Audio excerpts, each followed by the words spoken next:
Baik, terima kasih Pak Nuroji. Jadi kurang lebih yang ingin disampaikan Pak Nuroji ini jangan sampai pendidikan tinggi itu konteksnya komersialisasi pendidikan, kira-kira gitu ya. Monggo Pak Nur Purnamasidi. Ya, terima kasih pimpinan. Assalamualaikum warahmatullahi wabarakatuh. Pak Menteri beserta jajaran yang saya hormati,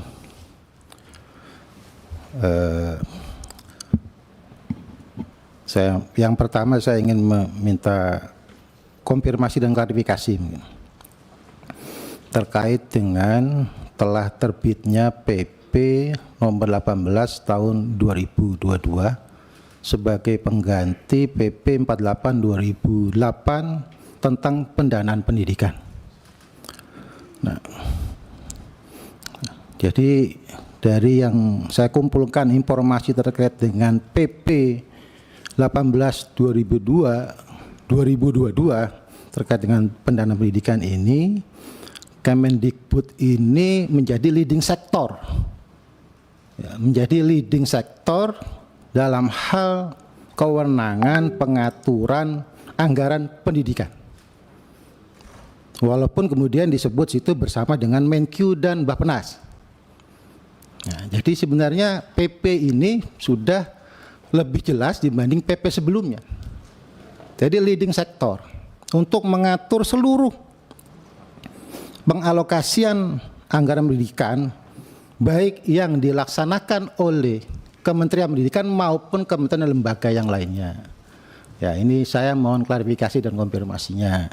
Kalau memang masih ada problem, Pak Menteri, Bu Sekjen, tolong disampaikan ke kami. Kenapa? Karena bagi saya mandatori itu harga mati menurut saya. Kami ini semua kepingin semua anggaran pendidikan itu dikelola oleh Kemendikbudristek. Karena ini mandatori. Enggak boleh tidak. Mahalnya UKT menurut saya dan negara enggak bisa membayarkan itu juga karena kementerian enggak dikasih uang yang banyak gitu loh. Karena saya kewenangannya menurut saya harus betul-betul kita pastikan. Enggak bisa kita berhenti, itu enggak bisa. Apalagi di Banggar ini saya tahu persis anggaran KIPP ini masuk belanja bansos. Nah, ini kan bahaya. Saya 2 kali nyampaikan di Banggar itu pun nggak direspon. Kan ini. Nah, menurut saya ini ada PP nomor 18 2022. Ya, jadi karena apa? Karena semuanya ini misalnya pelaksanaan program dan kegiatan yang menggunakan anggaran pendidikan oleh kementerian atau lembaga sesuai dengan kebijakan yang ditetapkan oleh Menteri Pendidikan. Ini amanah PP, itu satu hal. Jadi mohon klarifikasinya, karena ini kalau ini clear, insya Allah problem-problem yang tadi itu akan clear semuanya. Yang kedua, saya mau cerita, Mas Menteri, mau cerita saja. Tahun 2019, ketika saya baru dilantik sebagai anggota Komisi 10, saya keliling-keliling di dapil saya di Jember dan Lumajang. Itu banyak keluhan, masyarakat kita itu 4 tahun sekali, 5 tahun sekali baru dapat PIP. Yang melalui jalur reguler itu, lewat dinas. Ya, banyak sekali itu. Tapi setelah kami, Komisi 10 dengan Kementerian Pendidikan, buat kesepakatan, hampir 80% sekarang sudah mendapatkan PIP. Seluruh anak murid kita yang ada di dapil saya itu hampir 80% itu di SD, SMP, SMA itu dapat semua.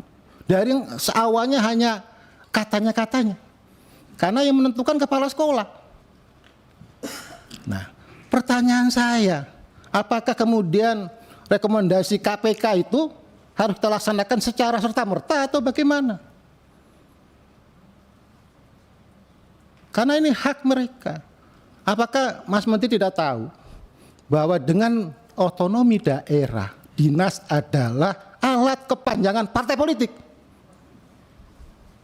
Itu juga harus jadi pertimbangan. Karena dinas-dinas itu pun juga kepanjangan dari partai politik yang berkuasa di daerah tersebut. Tolong ini menjadi catatan. Jangan kami kemudian suruh koordinasi sama dinas. Buat apa? Kalau memang itu juga kepanjangan, ada kepentingan politik juga. Nah, menurut saya ini harus saya sampaikan. Karena sampai sekarang pun akun kami juga belum dibuka-buka oleh kementerian. Padahal pencairan tahap pertama, kedua sudah. Nah, kami sampai sekarang akun pun belum juga dibuka. Jadi ini menurut saya perlu sampaikan. Nah, termasuk pernyataan staf sus presiden itu. Saya jujur, 4 orang yang dapat KIP saya dari 4.700 orang, itu adalah 1 itu ponakan saya. Bapaknya supir pribadi saya. Ya, itu 1. Yang kedua, ponakan saya juga di UB, di bukan das negeri Malang. Ibunya adalah baru diangkat guru honorer P3K. Itu memang keponakan saya. 1 lagi adalah anak dari orang yang masak di rumah saya. 1 lagi adalah orang yang setiap seminggu sekali ngurut saya di rumah saya. Silakan diverifikasi. Jadi memang benar. Tapi itu saya nggak sasar, nggak tepat artinya bukan nggak tepat sasar. Tapi dari 4.700 penerima KIP. Kemarin karena ada statement itu, saya atas nama pribadi kemudian klarifikasi ke Kompas, sudah terbit Kompas. Silakan Kompas wawancara langsung dengan beberapa penerima KIP dari dapil saya. Artinya apa, Mas Menteri? Artinya kami ini Komisi 10, alhamdulillah 87% terpilih kembali karena kami dengan benar menyalurkan PIP dan KIP. Kalau kami nggak benar, saya yakin hanya 30% yang terpilih lagi menjadi anggota DPR. Jadi tolong ini menjadi catatan kita semuanya. Artinya yakinlah kalau kami menyampaikan hal seperti ini itu lebih karena kami ingin membantu kementerian agar bisa betul-betul bisa memaksimalkan mandatori anggaran pendidikan dikelola oleh Kementerian Pendidikan dan Kebudayaan. Terima kasih. Assalamualaikum warahmatullahi wabarakatuh. Terima kasih Mas Nur Purnamasidi yang sudah menyuarakan suara rakyat juga dari bawah ya.